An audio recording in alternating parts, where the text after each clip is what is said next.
Ladies and gentlemen, welcome back to Wrestling Discussions. And ladies and gentlemen, to kick things off, I just want to say thank you from the bottom of my heart for yesterday. Yesterday, my first video being back in about 2 months. And man, did the videos and the shorts that I put out yesterday get so much recognition and views and likes, and I appreciate it from the bottom of my heart. Thank you very much. And thank you to the 5 new subscribers that we now have on this channel. I would like to shout all of them out, whoever you are, and I would like to say welcome to the channel personally and sincerely from me. Welcome to the channel. I hope you like it here. And if you don't, well, I apologize, and if you do, please stay for more epic content in later days. I try and post every day. And if I don't, I always let you guys know in the community tab, so make sure to keep an eye out for that. Now, I also do just want to quickly address this. There will be no shorts today. However, I do have some more videos I may be dropping from the event that I was at, from the independent show I was at. So later down the line, if you guys want to see more of that, comment down below. I might just post them regardless anyways. So, regardless, keep an eye out for any new shorts coming in because I may or may not be posting more of those. Now, obviously last night was Monday Night Raw, and that is one of the big things I want to get into, but what I want to start with is not a match. I want to start with what I personally see as the highlight of that night, of last night. And that highlight was none other than the World Heavyweight Championship. Now, for those of you that don't know, the WWE World Heavyweight Championship, a title that was originally dropped back in 2014, has now finally returned. Now, it does look a little different. It has gone through a little bit of evolution. However, I like that they took a little bit of the old days and a little bit of the modern, and they mixed it into what that belt now looks like as of today. Now, this belt was announced by Triple H himself. He had said that, this belt is going to be the opposite of Roman's. So what I'm assuming this means is that Roman Reigns is going to be on one brand, and this belt, whoever holds it, is going to be on the other. That is what they claim for now. A friend of mine had told me that he believes that somehow, some way, Roman Reigns is going to work his way into getting that belt, which I don't 100% disagree with, but I also don't 100% agree with it. The reason he says that is because of a certain somebody making some changes on Monday Night Raw last night, or at least that is what we've been told. And that certain somebody, if you haven't already figured it out, is Vincent Kennedy McMahon. Now, Vince McMahon has been back in WWE for quite some time. And ever since WrestleMania, it's been reported that he's been backstage on Monday Night Raw. He's been backstage on SmackDown. He's been pulling some strings here and there. He's been making some changes here and there. And last night, it was rumored that he had made some last-minute changes to Monday Night Raw. Now, nonetheless, that title drop last night was very big. I noticed a lot of the fan base, both on social media and even those in attendance in the audience last night, were very, very excited. And I saw a lot of positive energy coming out of this belt. And so I really hope that WWE takes this as a win and they don't give it to Roman Reigns. I hope they actually do something good with it. Now, looking back at what my friend had said, I have a number of different theories and a number of different ways this could go. Obviously, there is one person in particular, I mentioned him yesterday, and I'll mention him again tonight. There's one person in particular that I think screams to myself and a lot of other people when it comes to this belt, and that is Seth freaking Rollins. Now, I say that because look at Seth Rollins and look at what he's done and look at what he's been doing for a while now. He needs a title run, especially a world title run. However, that being said, there's a number of ways this could go. I think a lot of people would rather see Seth Rollins fight Roman Reigns. I know I would. However, nonetheless, Seth Rollins as World Heavyweight Champion would be pretty impressive. We saw him last night looking at the title. He commented a little bit on the title. On top of that, it was confirmed last night his match against Omos will be happening at Backlash. Personally, I'm not the biggest fan of it. However, he did cut a very impressive promo last night, as he always does, and he did seem to somehow get this crowd even somewhat invested into this match. And I say that because Omos and MVP were not doing anything. MVP is a very good talker. However, he's more of a showman. Seth Rollins is a good talker in the sense that he's a wrestler, and so he was able to take the hype and the emotions that he feels as a wrestler and turn that into what was a great promo. And he did that without a shadow of a doubt. He did stupendously well in that promo, and I'm very happy for him with with the work he did in that promo, and I'm very pleased with what we saw because it was a very impressive promo, and you could tell the fans got more invested in it. Now, we did see a match between Legado del Fantasma, otherwise known as the LWO, versus the Bloodline.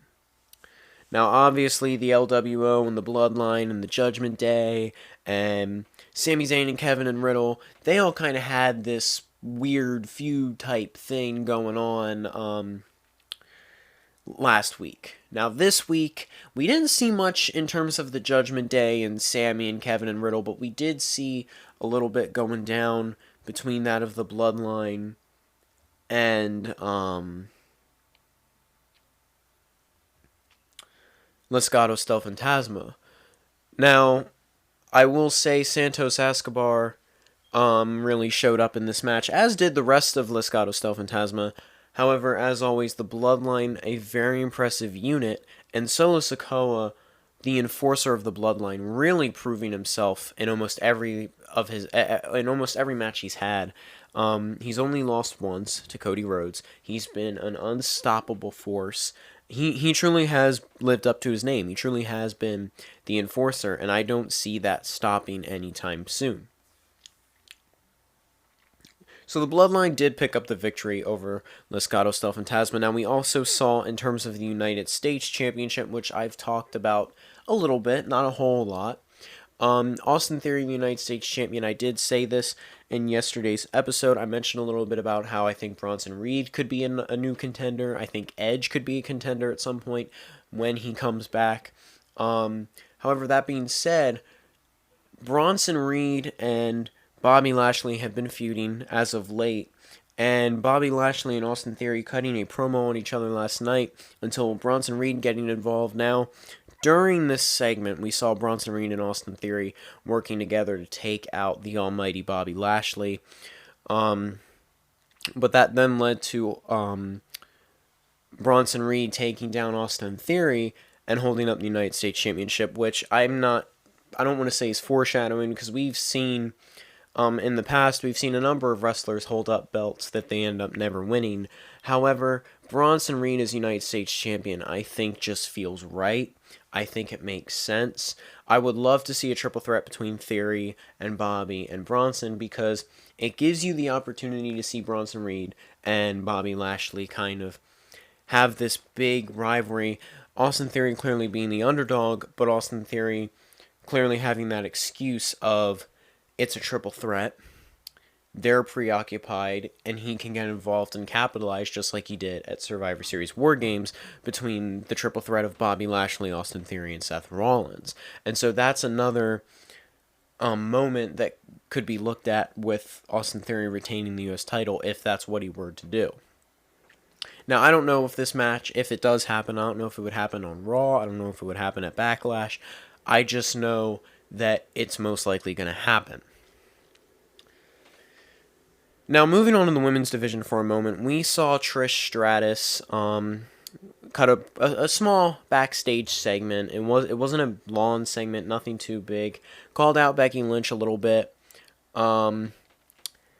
Again, I really do feel as though Becky Lynch versus Trish Stratus is the ultimate match that they want to have, but I also feel like the end goal, or the big goal, I should say, that they should want to shoot for is Lita versus Trish Stratus once more, because it's the year 2023. You don't know how many years these women have left, and both of these women have had one of the biggest and longest rivalries. I mean, this rivalry is one of the most historical rivalries in terms of the women's division in the WWE. And so looking at two women such as Lita and such as Trish Stratus, you want to look at them and you want to say, listen, they're both able to compete. Why not give them a match at, say, SummerSlam or even WrestleMania 40 if they can wait that long? All that being said, though, I do think that's the match WWE needs to shoot for. However, I think the match they're shooting for currently is Becky Lynch versus Trish Stratus. Now, we also saw, obviously, Io Sky, the number one contender to the Raw Women's Championship. We saw her and the rest of her partners in Damage Control, Dakota Kai and Bayley, take on the team of Bianca Belair, the Raw Women's Champion, and the Women's Tag Champions, Raquel Rodriguez and Liv Morgan. Now, obviously, Rodriguez and Morgan, being quite the dominating force, they got to show up and show out quite a bit at WrestleMania during their women's tag team showcase. Now, they didn't win that showcase. However, they did gain quite a bit of momentum, now being women's tag team champions. And on top of that, being able to really prove themselves. I've been very impressed with Liv Morgan as of late, as I have been with Raquel Rodriguez. And I'm glad to see the women's titles kind of being shown on TV in actual matches more often, because I will admit that is the one thing Damage Control didn't do as often as I would have liked. Other than that, though, I still think Damage Control is one of, if not the very best women's faction in all of professional wrestling today right now. Now, that being said, the wrestling in that match I kind of looked at a little bit. It wasn't the worst wrestling, but it also wasn't the best. Looking and kind of analyzing that match a little bit, I would have liked to see a little more out of the likes of Dakota Kai and Io Sky, especially Io Sky, considering her big match coming up. I do think she got to show up a little bit, but I would have liked to see a little more. And I also did not like the fact that Bayley got hit with the KOD and lost. I'm a little annoyed with how they're treating Bayley. I think she should be kind of shown as the fact that she is one of the greatest women, if not one of the best four horsewomen in all of the four horsewomen, in the sense that she is the one that has, the most title wins under her belt. The most, in the sense that she, maybe not the most title wins, but she is the first ever, Grand Slam Women's Champion. And that is a lot to say, especially for someone who's come as far as Bayley has. That is a big accomplishment, and I'm very proud of her. And I think she should have more to show for it than what she's having right now. Now, obviously, I think I talked a little bit about this yesterday in terms of Mustafa Ali and Chad Gable and what's going on with those individuals. We did see them go one-on-one last night. Obviously, Otis, or Otis, whatever you want to call him now, he's kind of going through a thing right now with Maxine Dupree and the Maximum Male Models, which I'm a little annoyed by. I think him and Chad Gable, the Alpha Academy, I'm a big fan of the Alpha Academy, and I'm an even bigger fan of Chad Gable. Chad Gable put on a wrestling clinic last night, but Mustafa Ali got the win. And I'm not saying this is a bad storyline for Ali, because I do understand what they're trying to do. I do see what they're trying to do. I think everyone sees what they're trying to do. I just don't think everyone likes what they're trying to do. And I'm not saying I like it. I'm not saying I dislike it. I'm just saying I wish we got to see a little more out of Chad Gable, considering he needs to rack some more wins under his belt, if you know what I'm saying. Now, we also saw, to kick off Monday Night Raw, we saw Cody Rhodes cutting a promo, and Finn Balor getting involved. And Finn Balor, a member of the Judgment Day, had essentially looked at Cody Rhodes and had offered him a seat at the Judgment Day's table. He had offered him a place amongst the Judgment Day. And, well, Cody Rhodes, obviously, if you couldn't figure it out, said no. And not only did he say no, but he also had revealed that he was medically cleared to wrestle again after the assault from Brock Lesnar about, I want to say, 3 weeks ago. And so, we saw a match between Finn Balor and Cody Rhodes. And, as always, Finn Balor and Cody Rhodes, no less of amazing. But nonetheless, Cody Rhodes did get the win.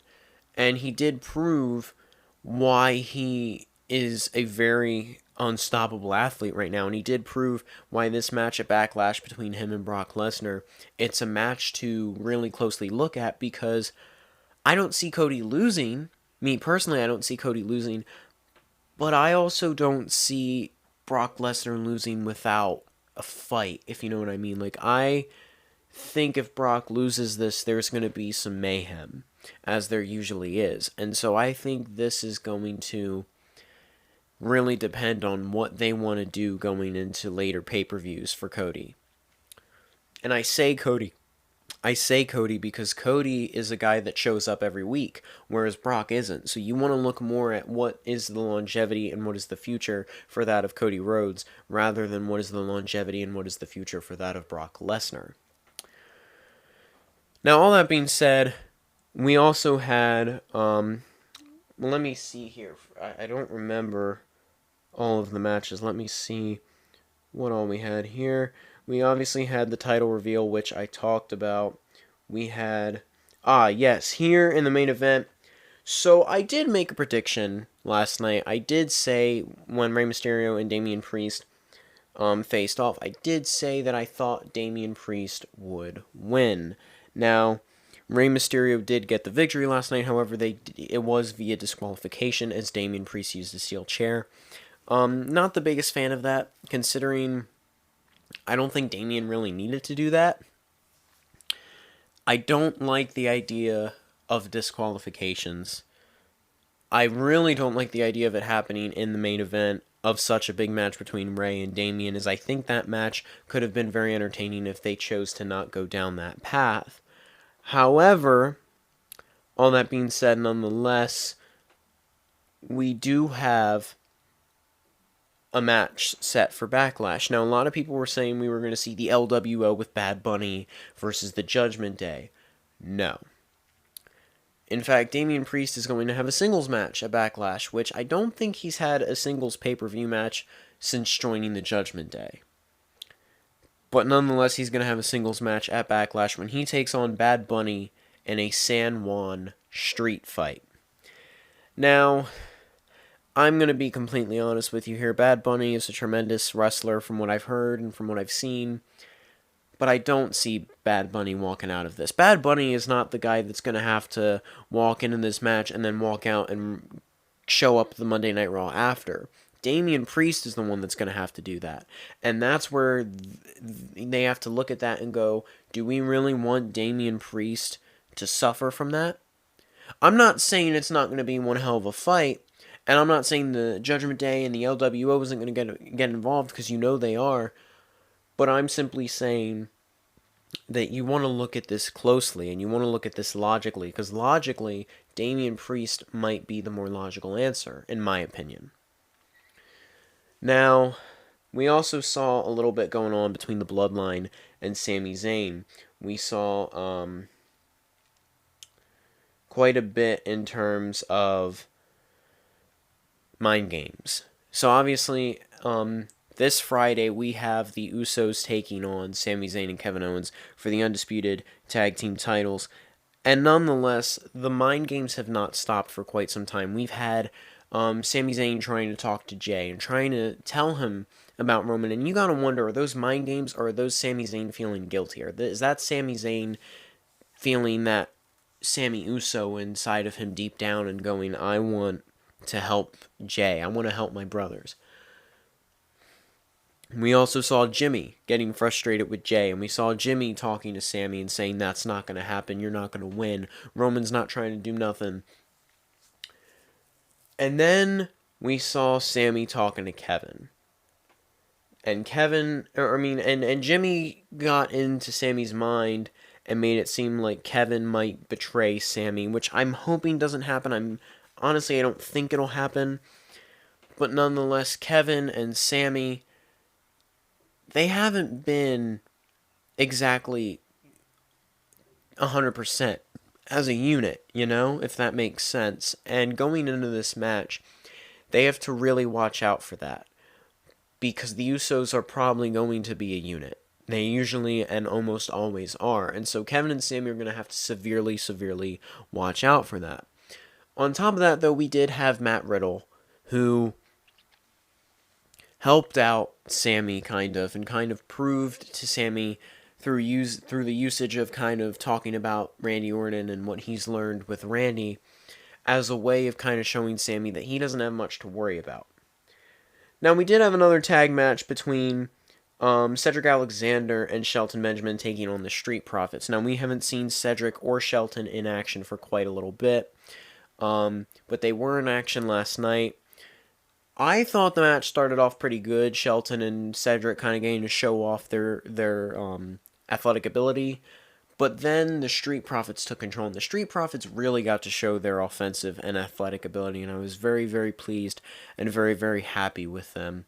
And I'm excited and intrigued to see what might be next for the Street Profits, because I think going into this draft, the Street Profits really have to look at what is going to happen with these Undisputed Tag Team titles, because we already got a new World Heavyweight Championship. Are we getting new tag titles? What's going to happen? That's the thing I think people kind of have to look at and observe a little closely. Now, as far as I know, I covered just about everything that happened last night, Monday Night Raw, so I'm going to switch gears for a minute here and talk a little bit more about the World Heavyweight Championship. Now, I know I normally talk about NXT and I give my predictions on Tuesday nights. You guys know me. You know I don't usually dive too much into the matches of NXT. I will discuss a little bit in terms of the titles, as it is NXT Spring Break-In, I think it's called. So I'll discuss a little bit about that. But for now, I want to talk a little bit more about this World Heavyweight Championship. And I want to kind of talk about possible contenders. Now, I'm only looking at Raw Superstars for this because I feel like Roman leaving SmackDown just isn't going to happen. I don't know why, but I just feel like on SmackDown, I feel like that's where it's going to go for now. I think the contenders to look at are like Seth Rollins, Cody Rhodes, maybe even AJ Styles, Finn Balor, Solo Sikoa. Now, personally, I think Seth Rollins is more likely to win this World Heavyweight title than any of the other names I just mentioned. Cody Rhodes, I definitely don't see winning this world title, at least not yet, because the whole idea of Finish the Story was, it started with his father. And it didn't start with the World Heavyweight Championship. It started with the WWE Championship, a championship that Roman is currently holding. On top of that, he started this story with Roman. And it doesn't seem like a Cody Rhodes thing to me. It doesn't seem like an American Nightmare thing to me for him to just leave that story to go to another belt he knows he can win. I know Cody Rhodes. I think the whole audience says and claims and believes in their hearts, just like I do, that they know Cody Rhodes. And I think all of them would agree with me when I say that he would take the long, winding road to get to Roman Reigns rather than the short one to get to the World Heavyweight Championship. Now, I did also mention Solo Sikoa, and I say this because, like I said, I was talking to my friend a little bit, and it does sound, something he said did intrigue me, because he said about what if Roman Reigns won the World Heavyweight title, but what if the Bloodline won the World Heavyweight title? What if Solo won the World Heavyweight title? What if we saw Solo Sikoa versus Seth Rollins, and the Bloodline cheats? And that's what brings you into Seth Rollins versus Roman Reigns. Or what if we saw Cody Rhodes versus Solo Sikoa in a rematch for the World Heavyweight title? And I say this because, I say rematch because they fought before, and Solo lost. But what if this time Solo wins? And what if he proves to Cody that he is ready, like Cody claims he's not? Because I think what this whole storyline is it is to discourage Cody Rhodes. It is to make Cody feel like he can't get the big one until he finally gets that one more big moment. He finally gets that one shot once more to take on Roman Reigns, and he gets what he wants. Now, I'm not saying it's not going to happen. I'm not saying it is going to happen. I'm not saying it's possible or impossible or none of that. I'm simply giving you guys my thoughts, my predictions, my theories, that sort of thing.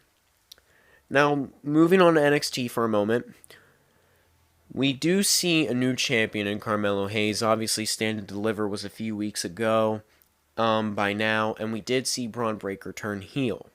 Now, from what I've gathered, next up for the NXT Championship, I want to say is JD McDonough. I'm not sure exactly what I'm looking at in terms of who's going to fight Carmelo Hayes next. It does look like it could be a number of different competitors, a number of different opportunities. I do feel as though Ilya Dragunov is someone who could be set to fight for the NXT title down the road at some point. Obviously, Braun Breaker turning heel, I feel as though he might, kind of fight Carmelo again down the road. I also think Grayson Waller is someone that could fight Carmelo Hayes down the road. I actually, now that I think about it, I think Grayson Waller is kind of next in line for a shot against the NXT title with Carmelo Hayes. And which I love. I love that idea, but I also wish it was a little later on in the sense that we all know Carmelo would win. He just won the title. There's no way he's losing it anytime soon. And I think Grayson Waller's I think Grayson Waller deserves the NXT championship. I said it back during Vengeance Day. Before they did Vengeance Day, I had said I think Grayson Waller should beat Braun Breaker for the NXT Championship, but they didn't want to go that route. And I'm not saying that they're wrong for doing that. I think that's a somewhat smart decision by that of WWE and NXT management. But I also think that Carmelo Hayes being NXT champion, I don't see him versus Grayson Waller being the big first title defense in a line of title defenses. I see it more so maybe being Wes Lee, or maybe even JD McDonough, or maybe Tyler Bate, or someone that could kind of maybe like benefit from Carmelo Hayes, because I feel like at this point Grayson Waller isn't necessarily going to benefit more so than he's just going to stay stagnant. And that's my issue with it. Now, moving on to the women's division, moving on to the women's title, we had the NXT Women's Champion, the newly crowned NXT Women's Champion, I should say, coming out of Stand and Deliver, the ladder match, Indy Hartwell. She seems to possibly be feuding with Cora Jade. Now, Cora Jade, personally, another issue I have with, same thing with the Grayson Waller and Carmelo Hayes thing. I think Cora Jade is a great athlete, and I think she should be NXT Women's Champion. And the fact that she's already challenging for the title, I don't see her walking out as NXT Women's Champion if she challenged Indy Hartwell anytime soon. Nonetheless, though, I do like the return of Cora Jade, and I do like this idea of her staying a heel, as I do think that is one of the more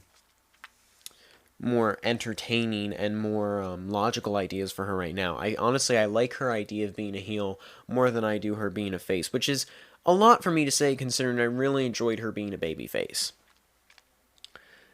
Now, in terms of the NXT North American Championship, I'm not even going to dive into that because I have so many issues with that I don't even feel like explaining right now, and I have so many different topics and things that so many different variables with that I don't even want to get into. Same goes with the tag titles, because the tag titles just feel so complicated to me at this point. I honestly can't even tell you if I fully understand everything in terms of the tag titles. Some things in regards to the tag titles just, confuse me ever so much. Now, all of that being said, everything being said, I am looking forward to tonight's NXT. I will be giving some results tomorrow, so stay tuned for that. I'll also obviously be talking about the AEW Dynamite predictions tomorrow night. so stay tuned for that. And ladies and gentlemen, as always, thank you for tuning in. I really, really appreciate it. I'm so glad to be back. Second video since my return. And yeah, make sure to stay tuned for future videos. I will see you guys in tomorrow's episode. Peace out.